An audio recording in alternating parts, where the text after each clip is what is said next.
Good morning, children. Continuing with metallurgy, we are now going to see an example of application of Ellingham's diagram. In the last video, we have seen how Ellingham's diagram is helpful to decide which element will reduce the oxide of which other element and at what temperature range. So, a perfect application of Ellingham's diagram is the extraction of iron by blast furnace. So children, this is a blast furnace and a hot blast of air is passed through the bottom of the blast furnace which causes the reaction to start and which results in the formation of different temperature zones. Now let us see how these zones are formed and what reactions take place in the blast furnace. So as this is an extraction of iron, here an ore of iron, that is hematite ore. Hematite ore is used, and earlier we have seen the composition of hematite ore. Hematite ore is Fe2O3. So the ore, that is Fe2O3, limestone, that is calcium carbonate, and coke, that is carbon. A mixture of these three is dropped from here. There is a cone sort of arrangement over here. Due to the pressure of the mixture, this will get opened and slowly it will drop down. Now as it drops down and a blast of hot air is passed through the bottom of the furnace, so as soon as carbon reaches down, this carbon will combine with the oxygen, and as the temperature is very high, so the coke will start burning with oxygen and it will form carbon dioxide. Now this reaction, the first reaction, it is an exothermic reaction. Actually, it is not the first reaction, children. All the reactions will take place simultaneously in different zones, but only to remember how the mechanism is happening, we'll give some numbers to the reactions. Okay, so as soon as coke reaches down, at the bottom it is combining with oxygen and it is forming carbon dioxide gas. The reaction is exothermic, and that is why the bottom part of the blast furnace, if you can see here, it will have the highest temperature. Now, whatever CO2 gas has been formed, it will move up. It will move up and it is going to combine with the more carbon which is coming down, more coke which is coming down. So, let us give this number 2. So, here the CO2 gas formed in the bottom part of the blast furnace is combining again with coke and it is forming carbon monoxide. So somewhere here carbon monoxide will get formed, and this is an endothermic reaction. Now as it is an endothermic reaction, so the temperature will become low. So as you go up, the temperature decreases in the blast furnace. So now the temperature will become less. Now as carbon monoxide gas has formed, this carbon monoxide will again rise up in the blast furnace. What is dropping down from here is the ore, that is iron oxide. So iron oxide Fe2O3, which is dropping down, it is going to combine with carbon monoxide, and this carbon monoxide will reduce Fe2O3. Fe2O3, the valency is Fe3+. Now this Fe3+ will get converted into Fe2+ as it is undergoing reduction. All the extraction processes is a reduction process. So from 3+, the valency is becoming 2+. So reduction is taking place, we can say. Now entire Fe3+ valency is not getting converted into Fe2+. Still it is having some Fe3+ with it. So it means that there will be some Fe3+ as well as Fe2+. Now combination of these two valencies with oxygen will give the formula Fe3O4. FeO, Fe2O3. Combined together, Fe3O4. So this you can label as the third reaction. Third reaction, Fe3+ ions get converted into, some of them get converted into Fe2+ ion, and carbon monoxide is going to get oxidized. It will give CO2 gas. Now this Fe3O4, which is a mixture of Fe2+ and Fe3+, it is again continuously combining with carbon monoxide or reacting with carbon monoxide. So again the reaction of Fe3O4 with carbon monoxide, it will give FeO plus CO2. So now completely it has changed into Fe2 plus ions. All the Fe3 plus ions have got changed into Fe2 plus ions. And again CO2 gas is released. So let us consider this as number 4. Simultaneously, there is one more component in the mixture, that is limestone. This limestone, that is calcium carbonate, it will get decomposed due to the heat into calcium oxide and carbon dioxide. Quick time it will give. So let us give this number 5. The purpose of adding limestone in this mixture is limestone is acting as a flux. Flux is that substance which is converting the impurities which are present in the ore. Some of the impurities still we are doing concentration, but entirely 100% impurities may not be removed. So what is the function of flux? It is charging the ore and it is converting the gangue into slag. Slag is a more easily removed material, means gangue can easily be converted into slag rather than being removed directly in the concentration process. So here calcium carbonate, that is limestone, is acting as a flux. It is giving calcium oxide. Now this calcium oxide will move down, iron oxide as formed as a result of this equation number 4 also goes down. So the next temperature range, which is a little bit higher, in the middle of the blast furnace, iron oxide is going to get combined with the carbon monoxide, which is again present in this zone, as we have seen that it is formed due to the combination of coke and carbon dioxide. So let us give this number 6. So now iron oxide is becoming iron, or it is getting reduced. Now here 2 plus valency is becoming 0, so reduction, and CO is becoming CO2. So oxidation of carbon monoxide is taking place.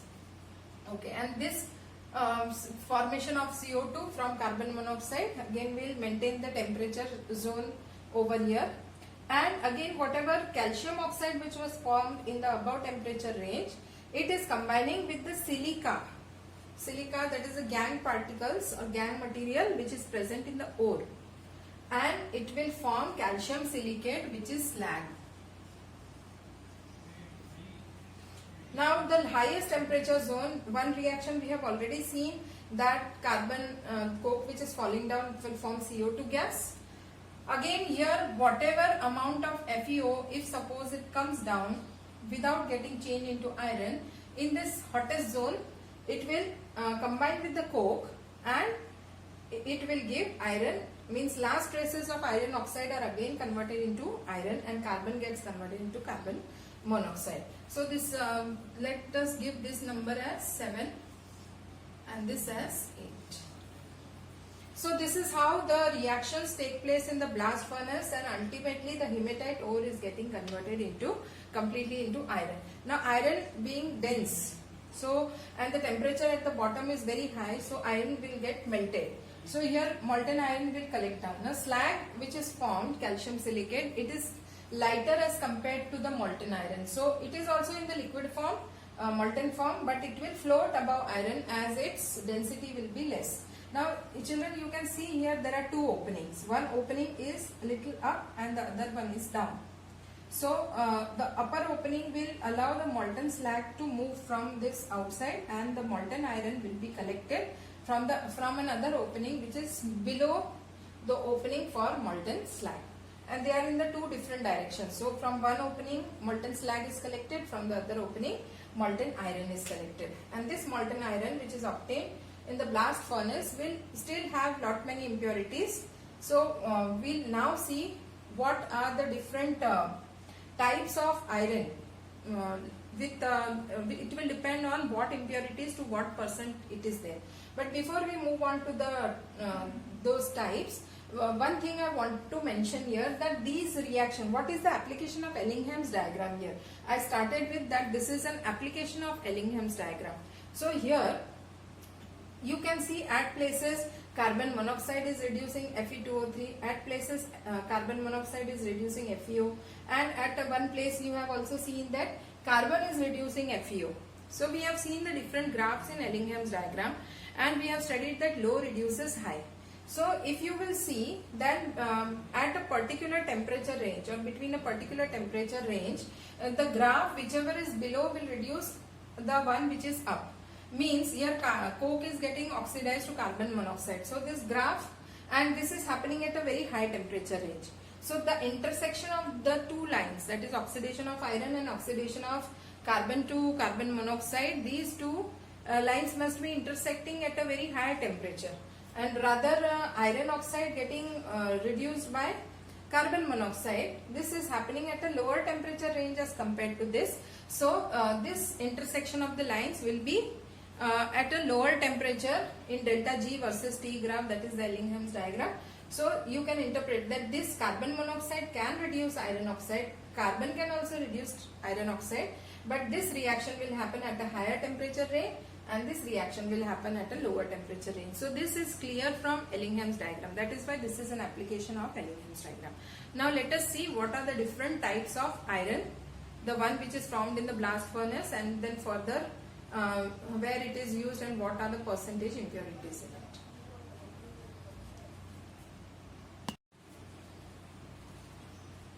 Now let us see the different types of iron. Pig iron is that iron which is obtained from the blast furnace. Just now we have seen how the blast furnace it functions. So at the end, whatever molten iron is formed from the blast furnace is also known as pig iron. Now let us see the characteristics of pig iron. Pig iron, it is obtained from the blast furnace. It contains 4% of carbon. 4% carbon, and there are other impurities also such as sulfur, phosphorus, silicon and manganese. Then it can be molded into variety of shapes. Children, these characteristics from exam point of view, you have to remember. Such questions are asked: what is pig iron, what is cast iron, what is wrought iron. Even the temperature zones, what reactions take place in the blast furnace, that is also very important. So you have to remember all this from exam point of view also. Then cast iron, it is made from pig iron. So pig iron is combined with scrap. Scrap means waste iron, the used of iron. It is melted with the pig iron, and also coke is mixed with it. Now whatever iron is formed by this in this way, it will contain 3% of carbon content. You can see the carbon content is less here, and the quality of this iron, it is hard and brittle, so it breaks easily. Now wrought iron is the purest form of commercial iron. So whatever percentage of carbon is there, it will be removed here by oxidizing the carbon impurities by heating it in a furnace lined with hematite. So what will hematite do? Hematite will oxidize all the carbon present into carbon monoxide. Hematite is Fe2O3. So Fe2O3, it will burn with this carbon and it will form Fe plus carbon monoxide. So all the iron oxide gets converted into iron, and carbon impurity which is present in the cast iron will be removed as carbon monoxide. And other impurities also we have seen, like sulfur, phosphorus, silicon, manganese, which were there. So these impurities can be removed in the form of a slag by using limestone as a flux. So this is the purest form of commercial iron which is used in different industries, and the slag at the end is removed by pressing this molten iron through rollers. So the rollers and simultaneously cooling, so rollers will convert it into thin sheets, and the slag will be removed off in this way. So then it is used for commercial purpose. So this is the end of extraction of iron. The extraction of copper we have seen in the previous video when we saw roasting part. So we discussed in that only. So you can go through that if you don't remember that video once again you see. And then the extraction of zinc. So zinc also, it is obtained in the form of zinc oxide. Carbon, that is coke, is sufficient for the reduction of zinc oxide into zinc, but only it takes place at a higher temperature. So zinc oxide, it is converted into briquettes with coke and clay, and here the temperature is required is very high. Now zinc is such a metal that the time gap for its melting and its means its melting point and its boiling point, the time, what you call the period is very, or the temperature period is, temperature zone is very short rather. Temperature zone is very short, means as soon as its starts melting, immediately then it will get converted into vapor. So the extraction of zinc is a little bit difficult, and if you will study the history of that, then earlier only zinc distilleries were in India. In the whole world, India was the first one to extract zinc because it was a very difficult process.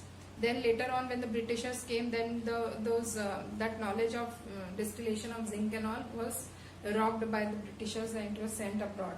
But India was the first country. So then zinc, whatever is obtained by the process of reduction from zinc oxide, then it is immediately converted into solid metal by rapid chilling. The distillation is done and then rapid chilling is done. So that is how we get the zinc metal. So children, here we come to an end of the thermodynamic principles. We will also call it as pyrometallurgy. Pyro means that which is related with heat. So the metallurgy means the extraction of metal wherein heat is used. That is known as pyrometallurgy. There are certain metals whose oxides can't be reduced just by heating with some other element. So their electrochemical principles will be applied. For example, aluminium is there, sodium is there. They themselves are so much reactive that a more reactive metal for their extraction or another element for their extraction becomes very difficult. So their electrolysis has to be done. So how that is done and what are the principles of electrochemical reduction, that we will see in the next video. Thank you.